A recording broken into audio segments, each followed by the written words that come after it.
다 함께 사도신경 신앙 고백하심으로 2월 첫째 주 2월 7일 소명교회 주일 예배를 함께 드리시겠습니다. 전능하사 천지를 만드신 하나님 아버지를 내가 믿사오며 그 외아들 우리 주 예수 그리스도를 믿사오니 이는 성령으로 잉태하사 동정녀 마리아에게 나시고 본디오 빌라도에게 고난을 받으사 십자가에 못 박혀 죽으시고 장사한 지 사흘 만에 죽은 자 가운데서 다시 살아나시며 하늘에 오르사 전능하신 하나님 우편에 앉아 계시다가 저리로서 산자와 죽은 자를 심판하러 오시리라. 성령을 믿사오며 거룩한 공예와 성도가 서로 교통하는 것과 죄를 사하여 주시는 것과 몸이 다시 사는 것과 영원히 사는 것을 믿사옵나이다. 아멘. 오늘 이 시간에 하나님께서 우리에게 주신 말씀은 고린도후서 12장 1절에서 10절까지 말씀입니다. 고린도후서 12장 1절부터 10절까지 말씀입니다. 제가 봉독하겠습니다. 무익하나마 내가 부득불 자랑하노니 주의 환상과 계시를 말하리라. 내가 그리스도 안에 있는 한 사람을 아노니 그는 14년 전에 셋째 하늘에 이끌려 간 자라. 그가 몸 안에 있었는지 몸 밖에 있었는지 나는 모르거니와 하나님은 아시느니라. 내가 이런 사람을 아노니 그가 몸 안에 있었는지 몸 밖에 있었는지 나는 모르거니와 하나님은 아시느니라. 그가 낙원으로 이끌려가서 말로 표현할 수 없는 말을 들었으니 사람이 가히 이르지 못할 말이로다. 내가 이런 사람을 위하여 자랑하겠으나 나를 위하여는 약한 것들 외에 자랑하지 아니하리라. 내가 만일 자랑하고자 하여도 어리석은 자가 되지 아니할 것은 내가 참말을 함이라. 그러나 누가 나를 보는 바와 내게 듣는 바와에 지나치게 생각할까 두려워하여 그만두노라. 여러 계시를 받은 것이 지극히 크므로 너무 자만하지 않게 하시려고 내 육체의 가시 곧 사탄의 사자를 주셨으니 이는 나를 쳐서 너무 자만하지 않게 하려 하심이라. 이것이 내게서 떠나가게 하기 위하여 내가 3번 주께 간구하였더니 나에게 이르시기를 내 은혜가 내게 족하도다. 이는 내 능력이 약한 데서 온전하여짐이라 하신지라. 그러므로 도리어 크게 기뻐함으로 나의 여러 약한 것들에 대하여 자랑하리니 이는 그리스도의 능력이 내게 머물게 하려 함이라. 그러므로 내가 그리스도를 위하여 약한 것들과 능욕과 궁핍과 박해와 공고를 기뻐하노니 이는 내가 약한 그때의 강함이라. 아멘. 하나님의 말씀입니다. 우리가 잘 아는 사자성어 중에 약육강식이라는 말이 있습니다. 이 말을 직역하면 약한 자의 살을 강한 자가 먹는다는 것입니다. 가끔 TV에 동물의 왕국, 우리가 어릴 적부터 많이 봤던 프로그램 중에 동물의 왕국 같은 그런 TV 채널 프로그램을 보게 되면 사자들이나 하이에나 같은 육식동물들이 초식동물을 사냥해서 먹는 장면들을 가끔 본 적이 있는데 바로 야생동물의 세계는 약육강식의 세계라고 할 수 있습니다. 그런데 야생동물의 세계뿐만 아니라 사람들이 사는 세상도 약육강식의 모습을 많이 발견할 수 있습니다. 경제적으로 빈곤한 처지에 놓여있는 그런 취약계층들은 병원에서 제대로 치료받지 못해서 오히려 더 건강하게 살 수 있음에도 불구하고 병을 제대로 치료 못해서 오히려 짧은 그런 수명을 사는 사람들도 있고 또 제대로 된 교육을 받지 못해서 좋은 학교에 진학하지 못하고 결국 사회에서 낙오되는 그런 일들이 사상 속에서도 일어나고 있죠. 치열한 경쟁 속에서 살아남기 위해서 이 시대의 많은 젊은이들이 그 어느 때보다 고군분투하고 있습니다. 한국의 대학생들이 아주 예전에는 대학교만 나와도 취직하는 것이 어렵지 않았는데 이제는 대학을 나와도 회사에 취직하는 게 쉽지가 않죠. 회사에 입사하기 위해서 또 시험을 보거나 면접을 잘 보기 위한 그런 기술도 익혀야 하는 것들이 요즘 젊은이들의 고민입니다. 면접을 보는 사람들이 자신이 가진 강점을 잘 부각시켜야 취직에 유리하고 자신이 가진 장점을 자랑하고 보여주어야 하고 자신의 약점은 가리워야 세상에서 살아남을 수가 있습니다.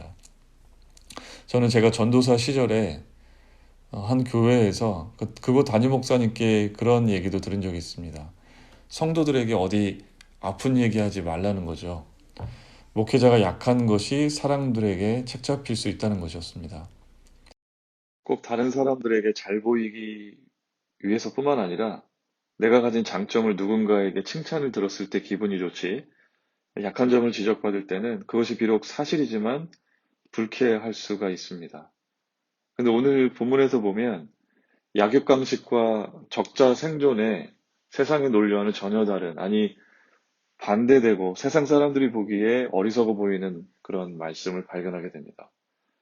바울은 역설적으로 자신의 약한 것을 자랑한다고 말씀하고 있습니다. 왜 바울은 이렇게 얘기했을까요?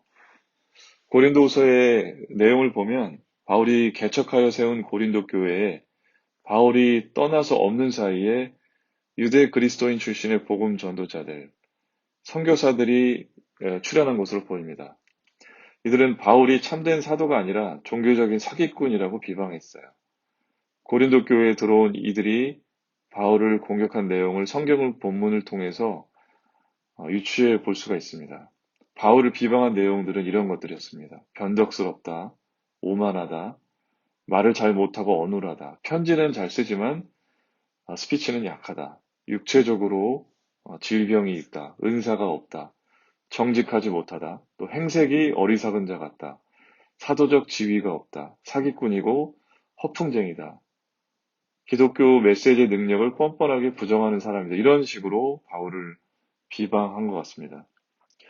바울과 같은 위대한 전도자, 하나님께 붙들려서 매질을 당하고 감옥에 갇히는 등 고난과 핍박 속에서도 굴하지 않고 복음을 전했던 능력의 종 바울조차도 사람들의 칭찬과 격려를 많이 받기보다는 인간적인 약점을 파고드는 사람들의 그런 공격을 많이 받은 거죠. 저는 이러한 바울이 당한 비난과 공격을 통해서 사역자로서 오히려 위안을 받을 때가 있습니다. 주님의 일을 감당하는 우리 이런 사역자들, 또 사역자뿐만 아니라 평신도 분들도 그런 주님의 일을 감당할 때에 바울보다는 훨씬 못하겠지만 그 여러 가지 일들을 하면서 당하는 아픔과 고난 속에서 그런 아무리 열심히 하더라도 바울과 같이 훌륭한 사람도 그런 공격을 당하고 또 많은 사람들에게 책을 잡히는 그런 고난으로 어떤 동병상련의 위안을 받을 수 있기 때문에 그렇다고 할 수 있을까요? 하여튼 오늘 말씀을 함께 나누면서 바울이 자신이 당한 이런 어려움들을 어떻게 극복해 나갔는지를 함께 배우게 되길 바랍니다.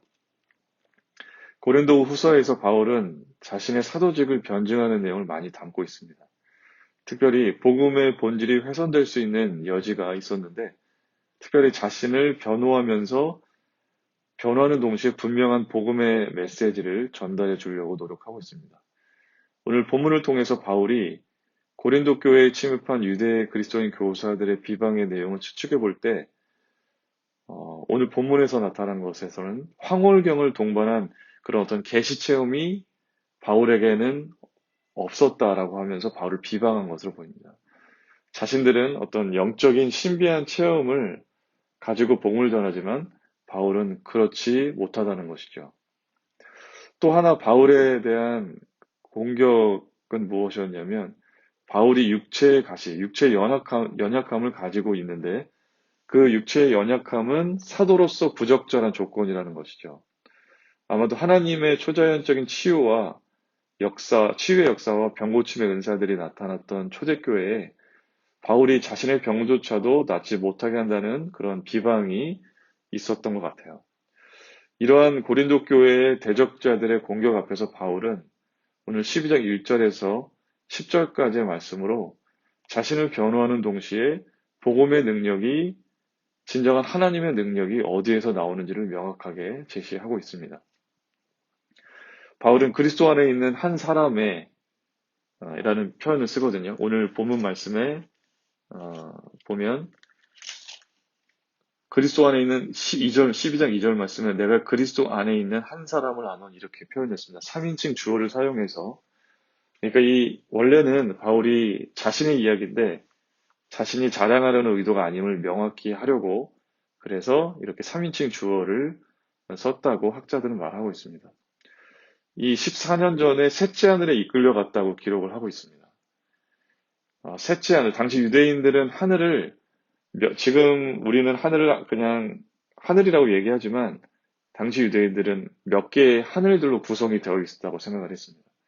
첫 번째 하늘은 대기층의 지금 우리가 보는 하늘, 두 번째는 별들이 위치한 하늘, 세 번째는 하나님이 계시는 무한한 영적인 하늘로 구분해서 하늘을 생각을 했죠. 바로 사도 바울은 하나님이 계시는 영적인 하늘인 낙원의 셋 번째 하늘에 다녀온 체험을 오늘 본문에서 말하고 있는 것입니다. 근데 이 체험은 자신이 몸 안에 있었는지 몸 밖에 있었는지 바울은 자신의 생태를 명확히 알 수 없었다고 고백을 하고 있습니다. 그리고 낙원에서 말로 표현할 수 없는 말을 들었는데 사람이 가히 이르지 못할 말이었다고 고백을 하고 있죠. 이러한 체험을 말한 이후에 5절에서 바울은 자기 자신이 겪은 체험을 자랑할 수 있지만 자랑하지 않겠고 나는 약한 것들 이외에는 내가 자랑할 것이 없다라고 고백을 하고 있습니다. 5절 말씀에 내가 이런 사람을 위하여 자랑하겠으나 나를 위하여는 약한 것들 외에 자랑하지 아니하리라 이렇게 말하고 있습니다. 바울이 고린도 교회 교인들과 또 교회 안에 있었던 자신을 대적하는 무리에게 말하고자 한 것은 신비한 영적인 체험이 있느냐 없느냐가 진정한 사도가 누구인지를 확실하게 보증해 주는 그런 증거라고 말하기 어렵다는 것이죠. 6절에서 바울은 누가 나를 보는 바와 내게 듣는 바에 지나치게 생각할까 두려워하여 그만두겠다고 했습니다. 그러니까 신비적인 영적 체험은 하나님께서 허락해 주실 수 있는 것이지만 그것이 있고 없음이 사도직의 정당성을 판가름하는 것은 아님을 분명히 밝히고 있는 거죠. 오히려 사도 바울은 보여줄 수 없는 신비적인 체험을 가지고 자랑하거나 그것을 가지고 사도로서의 정당성을 변호하거나 또는 반대로 다른 사람을 그런 체험이 없다고 훼손하려고 하는 것은 적절하지 못하다. 오히려 누구나 생생하게 눈앞에 보이는 복음 전도자들이 겪는 그런 고난과 약함, 또 약함과 고난 속에 당하는 현실이 눈앞에 보이지만 그들을 통해서 일하시는 정말 눈에 보이는 하나님의 역사를 보아야 한다고 바울은 말하고 있습니다. 정말 일어나기 어려운 상황 속에서 하나님의 역사는 분명하게 이것이 하나님이 하신 일이다라고밖에 고백할 수 없을 만큼 명확하게 나타날 수가 있습니다. 우리가 그거를 일상에 젖어서 또 당연하게 여기게 되면서 그러한 일들을 못 보는 경우가 많이 있는데 저는 제가 소명교회에서 처음 사역하면서 우리 정준영 목사님 돌아가시기 전에 정준영 목사님에게도 말씀을 듣고 또 목사님이 어떻게 사역하셨는지 우리 집사님들께도 많이 얘기를 들었는데 소명교회를 처음에 우리 정준영 목사님이 뉴욕 한복판에 개척을 하시고 매일같이 새벽기도 하시면서 아주 성실하게 사역을 하신 것을 들었습니다.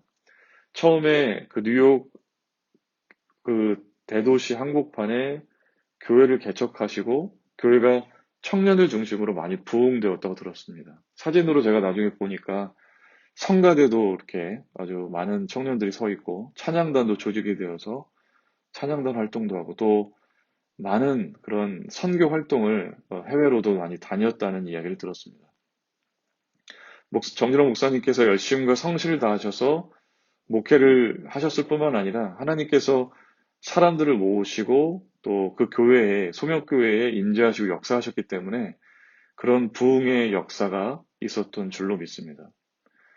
그러니까 하나님의 일을 감당함에 있어서 어떤 자신 안에 일어나는 신비한 체험을 통해서 자신의 직분의 정당성을 인정받으려고 하는 시도보다는 나 자신을 낮추고 우리를 통해서 나는 약하지만 우리를 통해서 나를 통해서 일하시는 그 하나님만을 자랑하는 것이 가장 바람직한 일이라고 할 수가 있겠죠.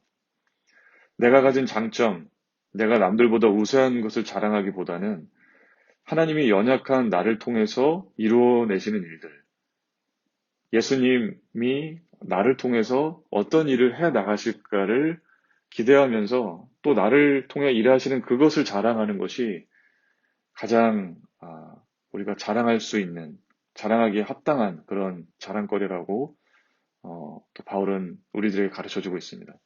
내가 가진 실력, 내가 가진 지혜, 나에게 있는 것을 드러내고 자랑하기보다는 겸손하게 나를 통해서 일하시는 하나님을 자랑하고 예수님을 자랑하고 또 하나님이 이루어 놓으시고 또 이루어 가시는 일들만을 자랑하는 우리 소명교회의 교인들이 다 되시길 바랍니다.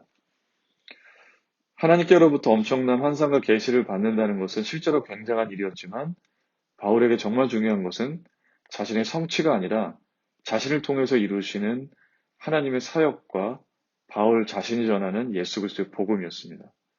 또한 하나님께서는 자신에게 이러한 사실을 상기시켜 주시고 자신을 자만하지 않게 하시고 또 바울을 그렇게 사용하시고자 자신에게 육체의 가시를 주셨다고 고백을 하고 있죠. 그래서 오늘 말씀을 보면 7절 말씀에 여러 계시를 받은 것이 지극히 크므로 너무 자만하지 않게 하시려고 내 육체의 가시 곧 사탄의 사자를 주셨으니 이는 나를 쳐서 너무 자만하지 않게 하려 하심이라. 이렇게 고백을 하고 있습니다. 지금까지 이 바울의 육체의 가시가 무엇인지 알아보려는 많은 연구가 있어 왔습니다. 이것을 영적인 유혹으로 보기도 했고 또 안질, 말라리아, 편두통, 간질 등의 만성적인 질병으로 보는 사람들도 있었고 또 언어장애로 보는 사람도 있었습니다. 정확한 것은 알 수 없지만 확실한 것은 이것은 고칠 수 없는 만성적인 질병이었다는 것이었습니다. 바울은 8절에서 자신의 육체에 가시가 떠나가게 되기를 위하여 3번 주께 간구하였다고까지 고백을 하고 있죠. 하나님께서 주시는 답은 바울이 원한 것과 다른 것이었죠. 9절과 10절에서 나에게 이르시기를 내 은혜가 내게 족하도다. 이는 내 능력이 약한 데서 온전하여 짐이라 하신지라. 그러므로 도리어 크게 기뻐함으로 나의 여러 약한 것들에 대하여 자랑하리니 이는 그리스도의 능력이 내게 머물게 하려 함이라. 그러므로 내가 그리스도를 위하여 약한 것들과 능욕과 궁핍과 박해와 공고를 기뻐하노니 이는 내가 약한 그때의 강함이라. 그 능력이 하나님의 능력, 정말 온전한 능력은 약한 데서 온전하여진다는 것입니다. 약함 속에서 그리스도의 능력이 온전히 머물게 된다는 것입니다. 인간이 자기 자신에게서 자신의 무력함 위에 아무것도 경험하지 못하고 오직 은혜만을 의지하게 될 때 바울은 자기 안에 역사하시는 하나님의 능력을 가장 깊이 체험한다는 고백을 하고 있는 것이죠. 약한 그때의 강함이라 이 역설과 같은 이 고백을 바울은 복음을 전하면서 자신이 당한 고난과 체험 속에서 깨닫게 되었습니다. 사역자로서 저도 주님의 일을 감당할 때 정말 저의 많은 한계를 느낍니다. 내가 가진 약점이 더욱더 강하게 느껴지기도 하고 내가 가진 능력이 부족함도 느끼고 또 내가 가진 머리로서 뭔가 말씀을 준비하려고 할 때 내가 가진 지혜로 말씀을 준비하려고 할 때는 분명히 한계가 있고 하나님의 은혜를 온전히 풍성하게 나타낼 수 없지만 그러나 주님의 말씀, 주님을 의지하고 주님의 말씀 그 자체는 풍성한 한이 없는 은혜가 있다라는 것을 깨달으면서 그 말씀을 준비하게 되고 지금까지 제가 목회하면서 깨닫는 건 내 힘으로 사역을 감당할 때는 한계가 있고 능히 내가 다 감당하기 어렵다는 것입니다. 하나님이 나를 통해서 역사하시도록 겸손하게 내가 내 연약함을 숨기기보다는 내 자신의 연약함을 오히려 주님께 고백하면서 나를 통해 주님이 일하실 수 있도록 해야 한다는 그런 깨달음을 점점 더 목회를 하면 할수록 얻게 됩니다. 그래서 어느 때보다도 더 하나님께 엎드려서 기도하게 되고 또 주일 말씀을 전하는 사역, 또 말씀을 전하는 사역뿐만 아니라 우리 성도님들에 위한 기도의 사역, 이런 모든 일들 가운데 내 힘으로 할 수 없음을 고백하면서 항상 하나님 앞에 엎드리게 되는 것 같습니다. 그래서 항상 힘이 들고 한계에 이를 때에 오히려 더 내가 기도해야겠구나. 내가 더 나를 내려놓고 나를 통해 하나님이 역사하실 수 있도록 예수님이 더 드러나시도록 내가 더 엎드려서 하나님 앞에 기도해야겠구나 그런 생각을 요즘 더 많이 합니다. 베드로와 요한이 성전 미문에서 걷지 못하기에 구걸하는 사람을 다시 걷게 하는 그런 기적을 베풀었던 사도행전의 기록 여러분 아시죠? 그때 베드로가 이렇게 고백했습니다. 은과 금은 내게 없거니와 내게 있는 이것을 내게 주노니 나사렛 예수 그리스도의 이름으로 걸으라. 은과 금이 없이 그만큼 나는 아무것도 없고 약하고 가난하지만 나 자신에게는 당신에게 줄 것이 아무것도 없지만 예수님의 권세로 주님의 이름으로 내가 그 통로가 되어서 당신은 고침을 받을 수 있다라고 하는 그러한 담대한 고백입니다. 담대히 주님의 이름으로 선포했을 때 걷지 못하던 자가 걷기도 하고 뛰기도 하며 하나님을 찬양하게 되는 그런 놀라운 기적의 사건이 있었습니다. 나의 연약함을 알고 낙심하고 주저하는 것이 아니라 그 자리에 주님이 역사하실 수 있기 때문에 담대하게 주님의 일을 감당할 수 있는 것입니다. 닉 부이치치라는 아주 유명한 그런 분이 계시죠. 양 팔도 없고, 양 팔뿐만 아니라 양 다리도 없는, 이 닉 부이치치라는 분은 1982년 호주의 브린스번에서 목회자인 아버지와 간호사 어머니 사이에서 태어났습니다. 낳고 보니까 팔다리가 없었어요. 의학적으로 설명할 수 없는 장애를 안고 태어났습니다. 닉 부이치치는 자라면서 수많은 절망과 낙심과 좌절과 우울을 경험했다고 합니다. 팔다리가 없이 세상에 살려니까 얼마나 사람들에게 무시와 멸시를 당하고 구경거리가 되었을까요? 그래서 그는 자라면서 그런 좌절과 우울감 속에서 자살의 유혹도 수차례 겪었다고 합니다. 그러다가 결국 예수님 안에서 장애를 딛고 일어나서 19세부터 시작해서 29살이 된 지금까지 세계 곳곳을 다니면서 희망의 복음을 전하고 있습니다. 그는 이렇게 말합니다. 나는 내 존재의 목적을 찾았습니다. 당신이 불 속에 던져지는 고통 중에 있다 하여도 그에 따른 목적이 있습니다. 하나님께서 팔도 다리도 없는 저를 그의 손과 발로 사용하신다면 주님은 원하는 마음이 있는 그 누구도 사용하실 것입니다. 오히려 팔, 다리가 없는 약함 때문에 하나님은 닉 부이치치를 사용하셔서 많은 사람들에게 희망을 전하는 일에 쓰임받고 있습니다. 여러분, 이 약할 때 강함 대신에라는 찬양 아시죠? 이 찬양을 작곡한 데니스 저니건이라는 분이 계십니다. 이분은 누구보다도 음악에 뛰어난 재능을 보였고 어린 나이에 악보도 없이 모든 음악을 듣기만 해도 피아노로 연주할 수 있었다고 합니다. 이 데니스 저니건은 어린 시절 교회에서 뛰놀면서 피아노를 좋아했었는데 5살 때 화장실에서 성인 동성애자의 성추행을 당한 충격으로 또 잘못된 성적 취향을 갖게 되었고 그 후로부터 동성애들에 빠졌다고 합니다.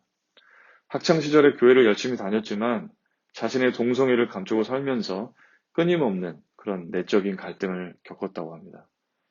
동성애에 대한 설교를 듣거나 사람과 대화를 하면 할수록 그가 느꼈던 건 나는 지옥에 가게 될 것이고 사람들이 나를 증오할 것이다 라는 그런 마음이었습니다.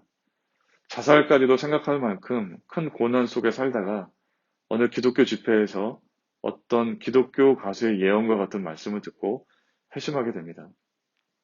이런 말씀이었습니다. 하나님은 당신이 숨기고 있는 것을 아십니다. 그럼에도 당신을 사랑하십니다.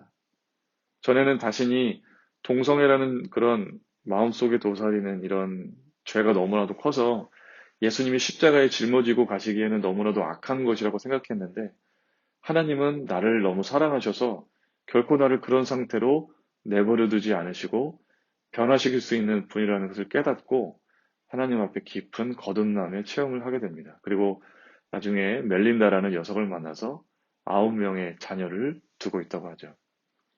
연약한 자신의 힘으로는 극복할 수 없는 것이지만 강하신 주님을 의지할 때 그 어떤 죄도 이길 수 있음을 고백하게 됩니다.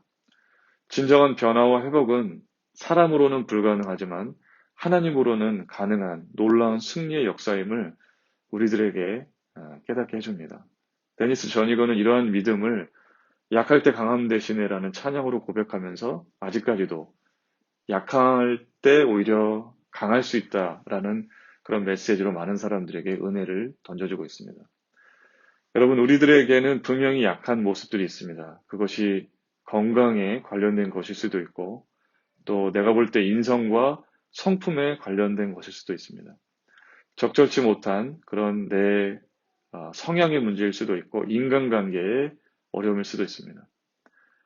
고쳐지지 않는 그런 질병일 수도 있고, 우리들이 가진 이 약함을 인정하고 거기서 멈추는 것이 아니라 우리가 거기서 더욱 예수님을 의지하게 되면 그때부터 주님이 일하실 수 있는 가능성이 더욱더 풍성해지게 됩니다.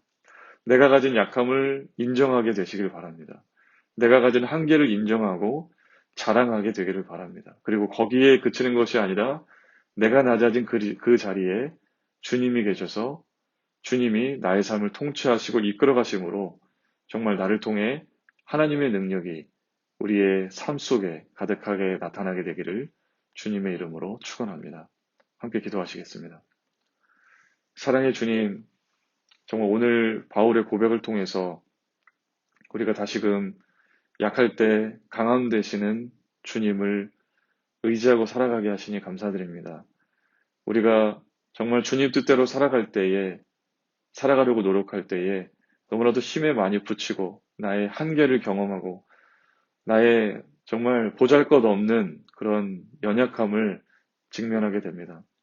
하나님, 그것을 우리가 숨기려 하고 또 나약한 나 자신이 실망스럽다고 또 그 자리에 주저앉지 않게 도와주시고 오히려 약함을 인정하고 주님께 그것을 가져가서 우리들 안에 풍성하게 역사하시는 하나님의 능력을 오히려 경험하는 놀라운 발판이 될 수 있는 것이 되게 하여 주시옵소서.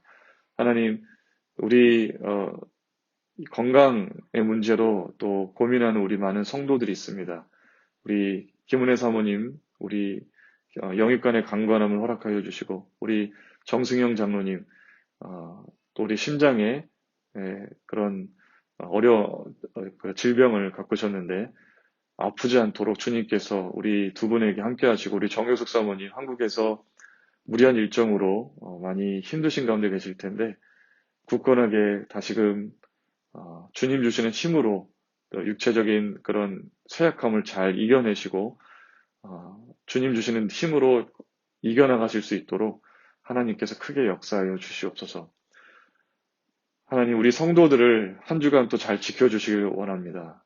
이번 주에 눈이 오는 관계로 모이지 못해서 우리 인터넷으로 예배를 드리게 되었는데 하나님, 한 주간 우리 성도들의 삶을 지켜주시고 보호하여 주시고 일터에서 가정에서 살아갈 때에 늘 주님의 임재를 경험하면서 주님이 준 은혜를 경험하면서 기쁘고 행복하게 한 주를 보낼 수 있도록 도와주시옵소서.